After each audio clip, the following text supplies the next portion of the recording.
जय हिंद दोस्तों, आप सभी का स्वागत है। आज की वीडियो में हम लोग बात करेंगे आरआरबी टेक्नीशियन एग्जाम के बारे में। बहुत सारे पॉइंट हैं जो आपके बहुत सारे डाउटों को दूर करने वाले हैं। तो चलिए हम लोग देख लेते हैं कौन कौन से पॉइंट आज की वीडियो में हम लोग शामिल करेंगे। क्या हर ट्रेड की कैटेगरी की अलग कट ऑफ बनेगी? उसके बाद जेई में कितना नॉर्मलाइजेशन मिला है? हिंदी अंग्रेजी में गलत प्रश्न है तो क्या किया गया है जेई में? उसके बाद कैंसिल प्रश्न भी अलग अलग क्यों हैं? टेक्नीशियन में कितना होगा नॉर्मलाइजेशन? एवरेज स्कोर से कितना ज्यादा जाएगी कट ऑफ? और टॉप 5 हार्ड शिफ्ट टेक्नीशियन की, टॉप 5 जो सिंपल शिफ्ट है वो है टेक्नीशियन की। यहाँ पे आरआरबी जेई का कुछ डाटा दिया हुआ है और कुछ ये डाटा दिया हुआ है। आप लोगों को हर एक चीज एक एक प्रूफ के साथ दिखाऊंगा। हो सकता है कि वीडियो थोड़ा सा लंबा हो जाए, लेकिन आप लोग अंत तक देखना, उसके बाद ही कमेंट करना। तो चलिए अपना वीडियो स्टार्ट करते हैं। अगर आप लोग नए हो तो वीडियो को लाइक और चैनल को जरूर सब्सक्राइब कर लेना। देखिए, सबसे पहले हम लोग बात करते हैं कि क्या हर कैटेगरी की अलग अलग कट ऑफ बनेगी। आरआरबी जेई में ये चीज देखने को मिली है। जैसे मैं सिविल से था, मैं कम से कम 7 से 8 कैटेगरी के लिए एलिजिबल था। फॉर्म भरते टाइम वो कैटेगरी शो हो रही थी, और वैसे ही सेम टेक्नीशियन में भी कैटेगरी शो हो रही थी। तो हर एक कैटेगरी की अलग कट ऑफ बनेगी। ये तो कंफर्म हो गया क्योंकि आप लोगों ने जेई का रिजल्ट भी देखा होगा। उसके बाद बात कर लेते हैं कि जेई में कितना नॉर्मलाइजेशन मिला है। मैं आपको बता दूं, जो मैक्सिमम नॉर्मलाइजेशन मिला है वो है 12 नंबर का। 12 नंबर का नॉर्मलाइजेशन मिला। अभी मैं एक एक प्रूफ दिखाऊंगा आपको। अभी मैं सिर्फ ये बता देता हूँ, डाटा भी दिखाऊंगा। और अगर मिनिमम की बात करें तो मिनिमम नॉर्मलाइजेशन 0 नंबर मिला है। और वहीं अगर नेगेटिव की बात करें तो मुझे जो मेरे पास डाटा आया है, नेगेटिव वाला मुझे कोई नहीं मिला है। तो नेगेटिव इसमें नहीं हुआ है। इसमें नेगेटिव नहीं हुआ है। अगर किसी का बाई चांस हुआ भी होगा तो 0.1, 0.2, 0.5 ऐसे हुआ होगा। बाई चांस मैं ऐसा मान लेता हूँ, लेकिन मैंने नहीं देखा है कि हुआ भी है। अब उसके बाद हम लोग बात कर लेते हैं, हिंदी अंग्रेजी में गलत प्रश्न है तो क्या? भाई, रेलवे ने इस बार कोई भी ऐसा सिस्टम नहीं छोड़ा है कि विवाद का कारण बने। पहले ऐसा होता था कि अगर आपका प्रश्न हिंदी में गलत हो गया है और इंग्लिश में सही हो गया है तो रेलवे या कोई भी विभाग जो भी है वो इंग्लिश वाले को सही मानते थे। लेकिन इस बार ऐसा नहीं है। आपका प्रश्न गलत है तो चाहे वो हिंदी में गलत हो चाहे इंग्लिश में गलत हो, उसको गलत माना गया है। रेलवे ने इग्नोर किया है। और इसी कारण की वजह से आरआरबी जेई में किसी शिफ्ट में 6 प्रश्न, किसी शिफ्ट में 5 प्रश्न, किसी शिफ्ट में 7 प्रश्न तक गलत हैं। और इसका यही रीजन है क्योंकि रेलवे ने सोचा ही नहीं है कि कोई विवाद रखा जाए। उसके बाद हम लोग बात कर लेते हैं, तो इसी तरीके से जो टेक्नीशियन में है, आप लोग कह रहे थे ना कि ये हिंदी में गलत है, ये इंग्लिश में गलत है, तो ये पूरी पॉसिबिलिटी है जेई को देखते हुए कि वहां पे उस प्रश्न को कैंसिल कर दिया जाएगा। अब उसके बाद बात कर लेते हैं कि कैंसिल प्रश्न भी अलग अलग क्यों हैं। देखिए, ये भी एक चीज देखने को मिली है। जैसे मेरा एग्जाम 16 की फर्स्ट में था, 6 क्वेश्चन इग्नोर किए गए थे। ऐसे ही एक दूसरे बच्चे का, उसके वाले में 5 क्वेश्चन इग्नोर शो कर रहा है। कुछ कमेंट भी मुझे पढ़े मिले हैं जो जिन्होंने कमेंट किया था कि मेरे वाले में तो 4 प्रश्न शो कर रहे हैं कि कैंसिल हुए हैं। तो ये एक चीज मुझे भी नहीं समझ में आई कि सेम शिफ्ट में ऐसा कैसे हो सकता है कि अलग अलग प्रश्नों को इग्नोर किया गया है। हो सकता है अपना रेलवे कुछ इशू रहा होगा, जो भी दिक्कत हो, ये तो मुझे नहीं पता है। लेकिन अगर उन लोगों के प्रूफ भी मुझे मिल जाते कि हाँ ये सेम शिफ्ट है, ये इनका एडमिट कार्ड है, क्योंकि जो स्कोर कार्ड आता है उसमें शिफ्ट नहीं लिखे आती है कि आपका किस शिफ्ट में एग्जाम था। लेकिन जो उन लोगों ने कमेंट किया है और जो डिटेल मिली है, मैंने भी इस चीज को नोटिस किया, मेरी चीजें भी इसमें देखने को मिली हैं। अब उसके बाद हम लोग बात कर लेते हैं कि टेक्नीशियन में कितना होगा नॉर्मलाइजेशन। इसके बारे में हम लोग बाद में बात करेंगे जब आप लोगों को एक एक प्रूफ दिखा देंगे। उसके बाद एवरेज स्कोर से कितना ज्यादा जा सकता है कट ऑफ। अब हम लोग बात कर लेते हैं आरआरबी जेई के बारे में। देखिए, आरआरबी जेई का एग्जाम 17, 18 और 16 3 शिफ्टों में हुआ था। मैंने इनको उस ऑर्डर से सेट किया है जो रैंक गुरु या रैंक मित्रा पे जो डाटा आप लोगों को दिखाया गया था कि ये सिंपल है और ये हार्ड है। मैंने ये जो सबसे ऊपर रखा है ना, ये हार्ड शिफ्ट रखी है। आप इसका एवरेज भी देख सकते हैं, 48। एवरेज बदलता रहा है जैसे जैसे डाटा बढ़ा है, लेकिन शिफ्ट में कोई बदलाव नहीं हुआ है। शिफ्ट इसी सीक्वेंस में थी। तो 17 की जो पहले थर्ड शिफ्ट थी वो सबसे ज्यादा हार्ड थी। फिर सेकेंड शिफ्ट 17 की सबसे ज्यादा हार्ड थी। फिर 18 की फर्स्ट, फिर 17 की फर्स्ट, फिर 18 की थर्ड, फिर 16 की सेकेंड थी, फिर 16 की थर्ड थी, फिर 18 की फर्स्ट थी और फिर 16 की फर्स्ट थी। ये जो शिफ्ट थी सबसे सिंपल थी। और इसका एवरेज स्कोर कितना था? 57 था। आप इसको मैच भी करा लेना। ये जो हार्डनेस का जो सीक्वेंस है ना, ये सीक्वेंस आपको यही मिलेगा रैंक गुरु जी के डाटा के अनुसार।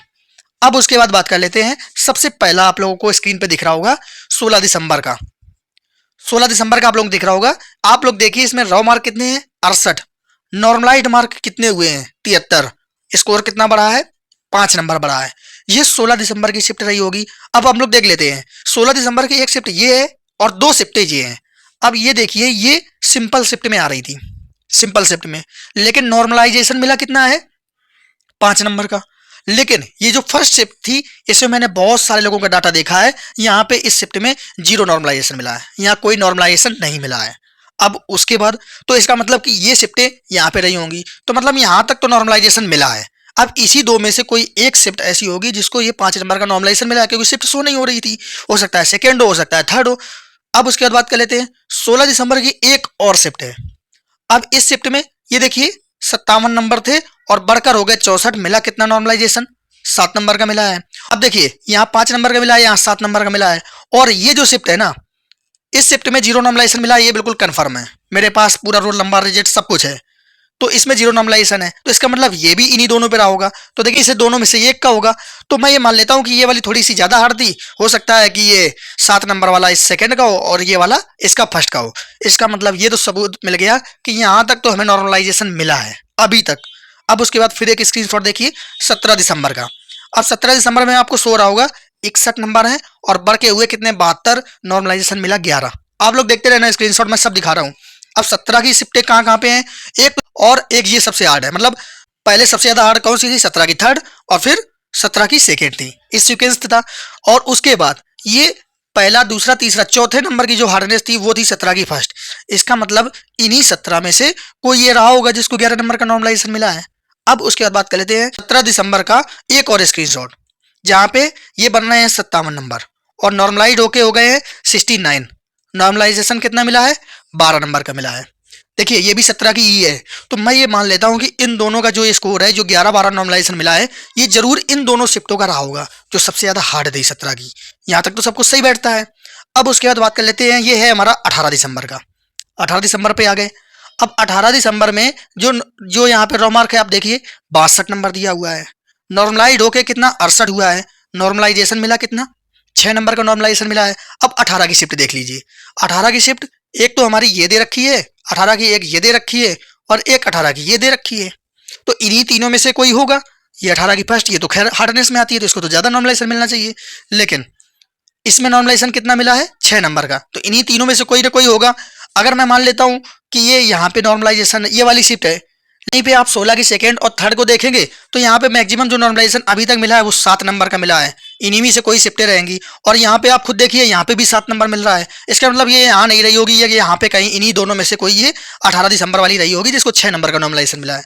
अब उसके बाद एक ये 18 दिसंबर की शिफ्ट है, आप स्कोर देख लीजिए 54 नंबर है और बढ़ के हो गए 61 और नॉर्मलाइजेशन मिला है 7 नंबर का। और ये शिफ्ट है हमारी 18 दिसंबर का थर्ड शिफ्ट। अब थर्ड शिफ्ट देखिए, थर्ड यहाँ पे दी हुई है, ये थर्ड शिफ्ट है 18 की और यहाँ पे नॉर्मलाइजेशन कितना मिला है? 7 नंबर का मिला है। तो अब देखिए यहाँ तक तो सब लोगों को नॉर्मलाइजेशन मिलता हुआ आ रहा है। लगभग किसी को 5 मिल रहा है, किसी को 7 मिल रहा है, यहाँ तो 12-11 तक मिला है। तो मैक्सिमम मैंने आप लोगों को बताया था कितना मिला, 12 नंबर मिला। मैंने आप लोगों को प्रूफ दिखा दिया। उसके बाद जो मिनिमम मिला है, जीरो मिला है, वो ये शिफ्ट है, इसको जीरो मिला है। तो मैंने आप लोगों को बता दिया है कि जेई में 12 नंबर तक का नॉर्मलाइजेशन मिला है। कितनी शिफ्टें थी? 9 शिफ्टें थी, 3 दिन में एग्जाम हुआ। तो टेक्नीशियन का जो ग्रेड थर्ड का एग्जाम था वो 23-24 शिफ्ट के आसपास हुआ था लगभग में। तो आप लोग खुद अंदाजा लगा लीजिए कि जब 9 शिफ्टों में ये हाल है और लगभग 12 नंबर का नॉर्मलाइजेशन मिला है। एएलपी में भी मैंने आप लोगों को दिखाया था, वहां पे भी 12 नंबर का नॉर्मलाइजेशन था जो मुझे मैक्सिमम मिला है। मुझे इससे मतलब नहीं कि कोई कह रहा 20, कोई कह रहा 25, मुझे उससे नहीं मतलब। मैंने जो आप लोगों को प्रूफ दिया है मैं उसी पे बात करूंगा केवल, जो मेरे पास डाटा है। तो कितना नंबर तक का है? 12 नंबर का मैक्सिमम नॉर्मलाइजेशन मिला। अब उसके बाद बात कर लेते हैं कि टेक्नीशियन में कितना होगा नॉर्मलाइजेशन। देखिए जिस तरीके से ये आपको डाटा दिखाई दे रहा था, डाटा लगभग मैच होता दिख रहा है, रैंक गुरुजी का हो चाहे रैंक आईक्यू का हो। तो आप लोगों का जो डाटा है हार्डनेस लेवल का या सिंपल लेवल का, वो काफी कुछ चीजें उसके आसपास दिखाई देंगी जो डाटा आपके पास है। हो सकता है कि कुछ 1-2 शिफ्टों में थोड़ा वेरिएशन देखने को मिल जाए रॉन्ग क्वेश्चन की वजह से। अब देखिए यहाँ पे 23 तारीख की टेक्नीशियन में जो पहली शिफ्ट है वो सबसे ज्यादा हार्ड थी।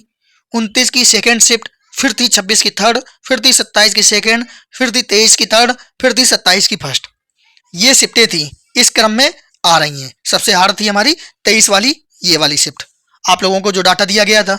और जो सबसे सिंपल थी ये 26 की फर्स्ट, 24 की थर्ड, 28 की थर्ड, 29 की फर्स्ट और 30 की थर्ड। तो ये भी डाटा आप लोगों को मैंने बता दिया है कि ये 26 वाली सबसे सिंपल थी, इसका एवरेज स्कोर 56 था और इसका एवरेज स्कोर 49 था। ये सबसे हार्ड थी। अब मैं अगर हार्ड शिफ्ट की बात करूं तो हार्ड शिफ्ट में 12 से 15 नंबर आपको नॉर्मलाइजेशन देखने को मिलेगा। आप देख लेना 12 से 15 नंबर नॉर्मलाइजेशन इसी में मिलेगा, और ज्यादा मिल जाए तो वो एक अलग की बात है, मैं कम से कम 12 से 15 नंबर बता रहा हूँ, ज़्यादा का तो मुझे कोई मतलब ही नहीं। ज़्यादा तो रेलवे जैसी बरसात कर दे आप पे, नॉर्मलाइजेशन है, जिसको मिल जाए भाई उसकी किस्मत चमक जाए। और अगर ये सिंपल शिफ्ट की बात करूँ तो ये कोई नहीं कह सकता है, क्योंकि आपने जेई में देखा है कि कम तो मुझे कोई नहीं मिला, जीरो नंबर मुझे बहुत सारे बच्चे मिले हैं। तो मैं ये भी कह दूंगा कि जीरो नंबर भी नॉर्मलाइजेशन मिल सकता है। मैं सिर्फ जितना प्रूफ मिला है मैं उसी पे बात कर रहा हूँ। ऐसे ही कह दूं कि आपका 10 नंबर कम हो जाएगा तो वो मैं नहीं कह सकता हूँ। अगर जेई में कम हुआ होता तो मैं जरूर बताता। अब उसके बाद हम लोग बात कर लेते हैं कि एवरेज स्कोर से कितना ज्यादा गया कट ऑफ। अब हम लोग जेई पे देखते हैं। जेई पे जो एवरेज स्कोर बन रहा था यहाँ पे ये 57 नंबर है। ये सबसे सिंपल शिफ्ट थी जिसका 57 नंबर एवरेज स्कोर बन रहा था। और मैक्सिमम आपने देखा होगा कि 75 के आसपास कट ऑफ लगी है। 75 के आसपास लगी है मैक्सिमम जगह। तो 57 और 75 में आप देखोगे तो लगभग 18 नंबर का गैप आ रहा है। 18 का मैं अगर इसको 80 तक कन्वर्ट करता हूँ, इसको 80 लेके चलता हूँ तो लगभग 23 का अंतर आ जाएगा।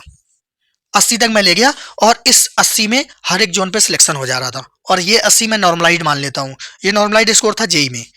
अब वो यहाँ पे अगर रॉ मार्क की बात आ रही है, यहाँ 12 से 15 तो देखो नॉर्मलाइजेशन मिल रहा है, सीधा सीधा 12 से 15 नॉर्मलाइजेशन मिल रहा है। तो आप एक चीज समझ लीजिए, अगर आपका 75 के आसपास बन रहा है, 75 के आसपास, तो समझ लीजिए यूआर पे आप लोगों का 100% सिलेक्शन हो जाएगा। इससे ज्यादा कट ऑफ बढ़ के नहीं जाएगी। 75 मैं रॉ मार्क बता रहा हूँ, रॉ मार्क आपका 75 है। क्योंकि जब ये नॉर्मलाइजेशन आपका आप इन शिफ्टों में होंगे 12-15 नंबर का मिलेगा तो ये 75 वाले तो ठीक है 12-15 नंबर लेके चले जाएंगे। अगर किसी का 70 बन रहा है और उसको ये 15 नंबर का या 12-15 का नॉर्मलाइजेशन मिल गया तो वो 85 हो जाएगा। वहीं पे अगर और नीचे किसी का स्कोर होगा 75 के आसपास, उसको कम से कम 10 तो मिलेगा तो वो भी 85 के आसपास पहुंचेगा। तो ये आपकी किस्मत पर डिपेंड करता है कि आप इन शिफ्टों में हो कि नहीं हो। और इन शिफ्टों का तो मैं कह नहीं सकता हूँ भाई यहाँ पे आपका 80 भी बन रहा होगा, तो मैं ये भी नहीं कह सकता हूँ कि भाई एकदम सेफ हो। क्योंकि रेलवे नॉर्मलाइजेशन अगर कम कर दिया और मैंने आप लोगों को कह दिया इन शिफ्टों में जो ये सिंपल वाली है, फिर आप लोग कहोगे कि आप ही ने बताया था कि इतनी कट ऑफ जाएगी। तो मैं शिफ्ट पे भी डिपेंड कर रहा हूँ। और दूसरी चीज, ये ट्रेड पर भी डिपेंड करेगा, ट्रेड पे भी ये डिपेंड करेगा। बहुत सारी ऐसी ट्रेड है, जैसे मैं बात करूं इलेक्ट्रीशियन की, जो इलेक्ट्रीशियन ट्रेड है भाई बहुत अच्छा अच्छा स्कोर किया है बच्चों ने, कट और उसका जो वैकेंसी है वो कम है, तो इनका अलग दिखाई देगा, ज्यादा कट ऑफ जाएगी। आप देखिए जेई में एक जगह कट ऑफ 91 भी गई है। और जरूर ये इलेक्ट्रीशियन या इलेक्ट्रिकल का बच्चा रहा होगा, जो मतलब ट्रेड रही होगी, जो कैटेगरी रही होगी इन्हीं की रही होगी। अब उसके बाद बात कर लेते हैं जैसे प्लम्बर हुआ। अब इनकी तो कट ऑफ लो जानी है, इनको अगर इसमें शामिल कर दिया जाए प्लम्बर को तो भाई कोई फायदा नहीं। वेल्डर की कट ऑफ ज्यादा क्यों जाने लगी है, क्योंकि ये 1 साल की ट्रेड होती है। और जैसे कोई बीटेक कर रहा है, अगर वो बीटेक वाला कोई डिप्लोमा वाले कॉलेज में या आईटीआई वाले कॉलेज में पढ़ाने के लिए गया, अब वहां पे वो 1 साल की ट्रेड देख ली, वहां वो पढ़ा भी रहा है और वहीं से उसने 1 साल की वो आईटीआई भी कर ली, उसके दोनों काम हो गए। मैक्सिमम बच्चे आप लोगों को ऐसे मिलेंगे वेल्डर में, क्योंकि ये एक थोड़ी ठीक ट्रेड है। और उनके पास एक ऐसी क्वालिफिकेशन हो गई जहाँ पे वो रेलवे पे आराम से जॉब पा सकते हैं, इजिली टेक्नीशियन पे लग सकती है। तो ये कुछ ऐसे बच्चे हैं जिनकी वजह से कट ऑफ अच्छी खासी तुम्हें नंबर देखने को मिले हैं। लेकिन वेल्डर वाला भी बच्चा मेहनत किया हुआ है, 1 साल की ट्रेड की वजह से अब उसकी कट ऑफ अच्छी खासी जाने लगी है। लेकिन प्लम्बर और ये सब जितनी भी ट्रेडें अभी इन पे लोग नहीं कर रहे हैं, इनसे आईटीआई नहीं कर रहे हैं, तो इनकी कट ऑफ यहाँ से अलग रहेगी, इनकी कट ऑफ डाउन भी जा सकती है। लेकिन जैसे वेल्डर हुआ, इलेक्ट्रिकल हुआ, फिटर हुआ, मैकेनिक हुआ, ये जितनी भी अच्छी ट्रेडें हैं उनकी उनकी कट ऑफ आप लोगों को इसके आसपास दिखाई देगी 75 के। और अगर हार्ड शिफ्ट में यहाँ पे पता है, एक बच्चे का मैंने रिजल्ट देखा था 23 की शिफ्ट में, उसका स्कोर 91 था 23 की शिफ्ट में।